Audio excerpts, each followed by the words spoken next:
अब आप टीचर हैं तो क्लास के साथ अटेंडेंस, टाइम टेबल, टेस्ट वगैरह पे टाइम तो देना ही होगा ना। जरूरी नहीं है, क्योंकि टीचमेंट बनाता है आपकी क्लास को असली डिजिटल और ऑटोमेट कर देता है ये सारे काम। इसलिए तो कहते हैं कि टीचमेंट पे टीचिंग आसान है। आज ही डाउनलोड करें टीचमेंट। हेलो दोस्तों, डीवीपीएसटी की बात करने से पहले मैं आपको बता दूं, आज विवेक सर का जो बर्थडे है, विवेक सर के बर्थडे के दिन जो है वो परचम बैच जो है वो सुपर कॉम्बो परचम बैच जो है 30% डिस्काउंट के साथ आपको 910 रुपये में दिया जा रहा है।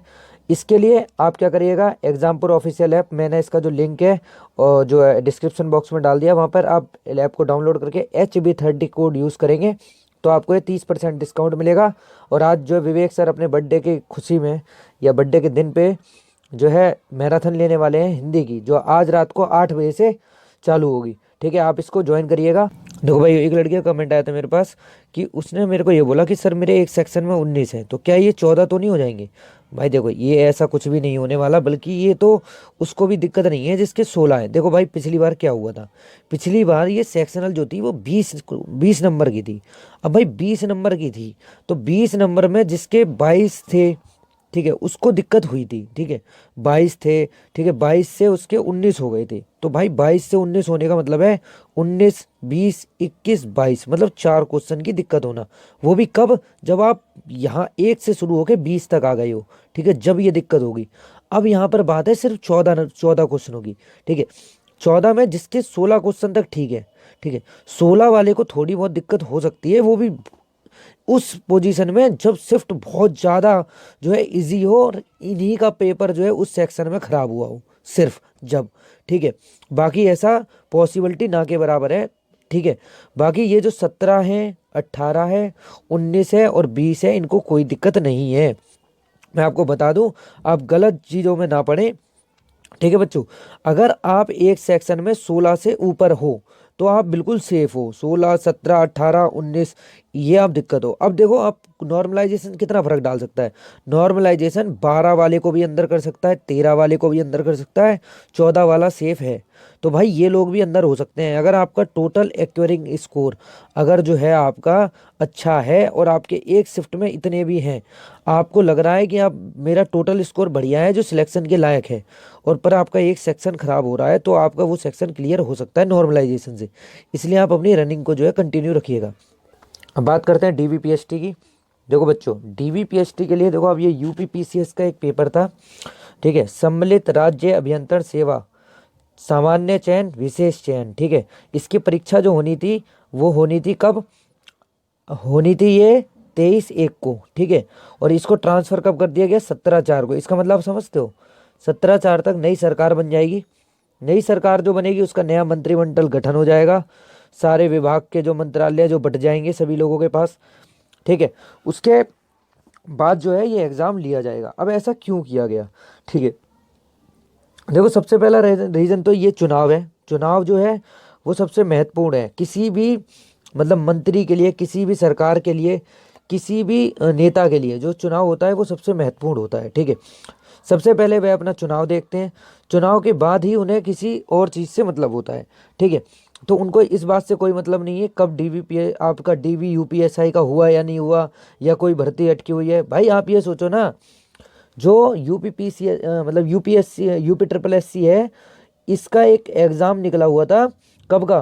वो एग्ज़ाम था 2019 का, फॉरेस्ट गार्ड का। पता है अभी तक उसका जो है रिटर्न नहीं हुआ है। उसका जो रिटर्न नहीं हुआ है, बच्चों को फॉर्म भरे हुए हैं उसमें, 6.5 लाख फॉर्म भरे हुए हैं, 6.5 लाख फॉर्म भर चुके हैं उसमें। उन बच्चों का कुछ पता नहीं है। अब कुछ बच्चों का डाउट ये था कि नॉर्मलाइजेशन किस स्तर पे होगा।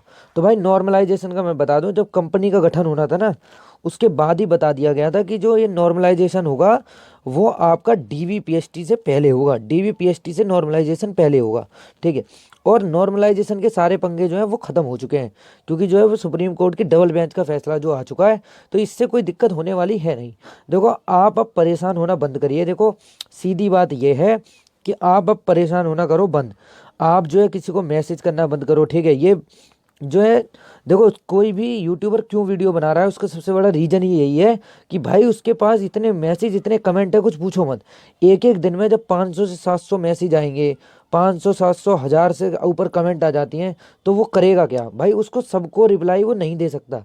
आप हमारी मजबूरी भी समझो, ठीक है? आप कुछ लोग जो इतने बड़े विद्वान होते हैं, जैसे देखो 2016 के बच्चों ने क्या बोला था, 2016 वाले बच्चे जो अभी एक इंटरव्यू दिए हैं, आपको पता है उन्होंने क्या बोला था? कि 2021 की जो भर्ती है, इसके अंदर जो है कोई भी रुकावट नहीं आने वाली। उन्हें ऐसा लग रहा है, और ये बात वाकई में सच है कि इस भर्ती में कोई रुकावट नहीं है। ये भर्ती बिना टूक चलेगी, ठीक है? ये बिना टूक जाने वाली है, इसमें कोई दिक्कत नहीं होने वाली है, ठीक है? 2016 की जो भर्ती थी उसमें रुकावटें जो थी, देखो पहले 2011 की भर्ती में रुकावट थी, ठीक है, वाइटनर को लेकर, वो क्लियर हुई, नियमावली में चेंज हुआ, सब ठीक हुआ वहाँ पे। 2016 की भर्ती में रुकावट आई, इसने इसका जो सुधार हुआ वो यहाँ किया गया।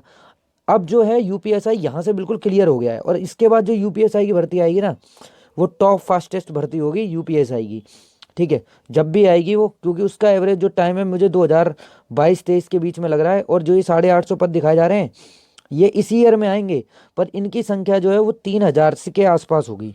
क्योंकि भाई देखो, कुछ लोग मेरे जानने में जो थे एसआई थे, उनका जो है अभी अभी उनको मतलब रिटायर कर दिया गया है उनको, उनकी उम्र से पहले रिटायर कर दिया गया है, और उनके साथ जो है 18 लोगों को रिटायर किया गया, ठीक है? मेरे घर में ही है, वो एसआई थे पहले, ठीक है? पहले क्या वो एसआई थे, बट अब 2 दिन पहले उनका जो है, अब मतलब उनको जो है नौकरी से, सेवाओं से समाप्त कर दिया गया है, और तो वो अब जो है अपने घर आ गए हैं।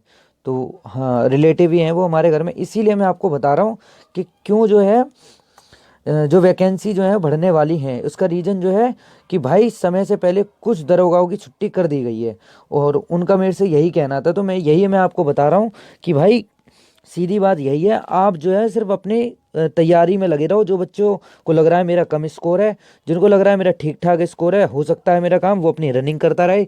स्टडी पे दोनों लोग फोकस करें, जो भी बच्चा है वो सभी स्टडी पे फोकस करें, ठीक है? मेरा आपसे यही कहना है सिर्फ, भाई स्टडी को नहीं छोड़ना है, कैसे भी नहीं छोड़ना है, ठीक है?